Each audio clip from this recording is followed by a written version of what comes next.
اسلام نے فرمایا کہ میرے ہر امتی کے نیک اور برے اعمال میرے سامنے پیش کیے جاتے ہیں۔ جب میں اپنے کسی امتی کے نیک اعمال کو دیکھتا ہوں تو میرا دل خوش ہوتا ہے، اور جب برے اعمال میرے امتی کے میرے سامنے پیش کیے جاتے ہیں تو میرا دل غمگین ہوتا ہے۔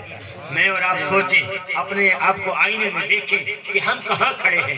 ہم اپنے نبی کا دل دکھا رہے ہیں یا خوش کر رہے ہیں؟ ہم روزانہ کتنی بار اپنے نبی کا دل دکھاتے ہیں؟ جب کسی کو گالی دیتے ہیں تو میرے نبی کا کس طرح دل دکھتا ہوگا؟ جب کسی کی عزت کو تار تار کرتے ہیں تو میرے نبی کا دل کس طرح دکھتا ہوگا؟ جب ہم ان نظروں کو پھاڑ پھاڑ کر کسی کی عزت کی طرف دیکھتے ہیں تو پھر کیا ہوتا ہوگا؟ کتنے میرے آقا کریم علیہ السلام رنجیدہ ہوتے ہوں گے۔ اپنی نظروں پر، خصوصاً نوجوان بھائیوں سے کہ میں یہ گزارش کروں گا، اپنی نظروں پر حیا کے پہرے بٹھاؤ۔ میرے کریم آقا علیہ السلام کا فرمان ہے، حضور فرماتے ہیں کہ الحیاء من الایمان، حیا ایمان کا حصہ ہے، حیا ایمان کا جز ہے۔ اب یوں سمجھیں کہ یہ حصہ، یہ اس سٹینڈ کا حصہ ہے، اس کو جہاں لے جائیں گے تو یہ بھی اس کے ساتھ جائے گا۔ حضور فرماتے ہیں حیا ایمان کا حصہ ہے، جب حیا چلا جائے تو ایمان بھی چلا جاتا ہے۔ سبحان اللہ۔ حیا، اپنے اندر حیا پیدا کرو، اپنی نظروں پر حیا کے پہرے بٹھاؤ، اپنی نظروں میں حیا پیدا کرو۔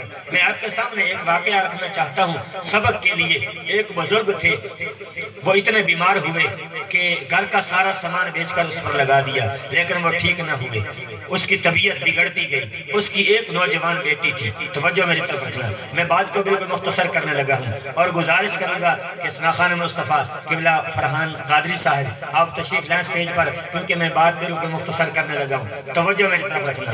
وہ بزرگ اتنے بیمار ہوئے کہ گھر کا سارا کچھ بیچ کر اس پر لگا دیا، لیکن وہ ٹھیک نہ ہوئے، تندرست نہ ہوئے۔ اس کی ایک بیٹی تھی، نوجوان بیٹی، جس سے اپنے والد کی تکلیف دیکھی نہ جاتی تھی۔ اس نے بڑا سوچ بچار کیا، اسے کچھ اور نظر نہ آیا۔ اس نے سوچا کہ میں اپنی عزت نیلام کر کے اپنے والد کا علاج کروں گی۔ وہ اس غرض سے اس نے اچھے کپڑے پہنے، سنگار کیا، خوشبو لگائی اور بازار کے چوک میں جا کر بیٹھ گئی کہ کوئی آئے گا مجھے لے جائے گا۔ لیکن صبح سے لے کر شام تک وہ لڑکی وہاں بیٹھی رہی، جو بھی گزرتا نظریں جھکا کر گزر جاتا، کوئی اس کی طرف نظریں اٹھا کر نہ دیکھتا۔ جب شام کو گھر واپس آئی، والد نے پوچھا بیٹا سارا دن کہاں گزارا؟ بیٹی نے کہا ابا جان آپ کے سوالوں کے جواب بعد میں دوں گی، پہلے آپ میرے سوال کا جواب دیں گے۔ والد نے کہا بیٹا پوچھو۔ اس نے کہا ابا جان کیا میں نوجوان سارا دن کہاں گزارا؟ بیٹی نے کہا ابا جان آپ کے سوالوں کے جواب بعد میں، پہلے آپ میرے سوالوں کے جواب دیں۔ کیا میں نوجوان نہیں؟ بیٹا تم نوجوان بھی ہو۔ کیا میں خوبصورت نہیں؟ تم خوبصورت بھی ہو۔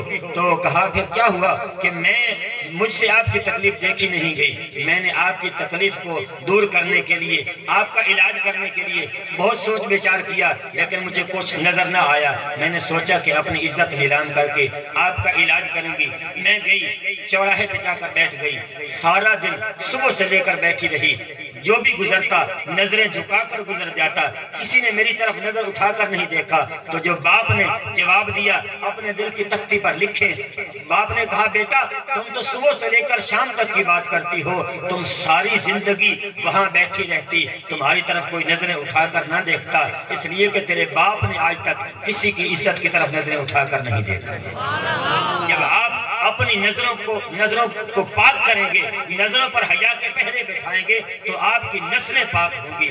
حضور نے فرمایا کہ زنا ایک قرض ہے، میرے حضور فرماتے ہیں زنا ایک قرض ہے، جتنا اٹھاؤ گے اتنا تمہاری اولادیں ادا کریں گے۔ چاہتے ہو ہماری اولادیں پاک ہوں، ہماری اولادیں پاک دامن ہوں تو اپنی نظروں میں حیا پیدا کرو، اپنی نظروں کو پاک کرو، اللہ آپ کی اولادوں کو پاک بنائے گا۔ تو میں یہ موضوع تو چلا تھا قد افلح من تزکا، جس نے اپنے آپ کو پاک کر لیا۔